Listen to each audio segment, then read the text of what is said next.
భూమి ఒకటే ఎల్లప్పుడూ నిలుస్తూ ఉందంట. తరం వెంబడి తరం పోతున్నారు. మన తాత ముత్తాతలు, వాళ్ళ తాతలు, వాళ్ళ నాన్నలు, వాళ్ళ ముత్తాతలు వాళ్ళందరూ వెళ్ళిపోయారు. వాళ్ళు వెళ్ళిపోయారు, మనం ఉన్నాం, మనం కూడా వెళ్ళిపోతాం. చిన్న చిన్న పిల్లలు ఉన్నారు ఇక్కడ, వాళ్ళు పెద్దోళ్ళు అవుతారు, వాళ్ళ తరం వచ్చేస్తుంది. తరము వెంబడి ప్రసంగి 1:4 తరము వెంబడి తరము గతించిపోతుంది, భూమి ఒకటే ఎల్లప్పుడూ నిలుచు. 4వ అధ్యాయంలో ఒక వచనం చదువుకుందాం. 3వ వచనం, ఇంకా పుట్టని వారు సూర్యుని కింద జరుగు అన్యాయ పనులు చూచి ఉండని చేత. అంటే 2వ వచనం, ఇంకా బ్రతుకుతున్న వారికంటే ఇంతకుముందు కాలం చేసిన వాళ్ళే ఇంకా బ్రతుకుతున్న మనకంటే ఆశీర్వాదము ధన్యుడు. చాలా ఇంకేం కష్టబాధలు, దిగులు, చింతలు అవన్నీ ఉండవు.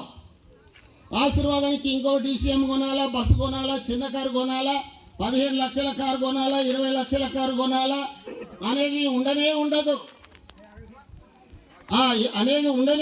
కోటి రూపాయల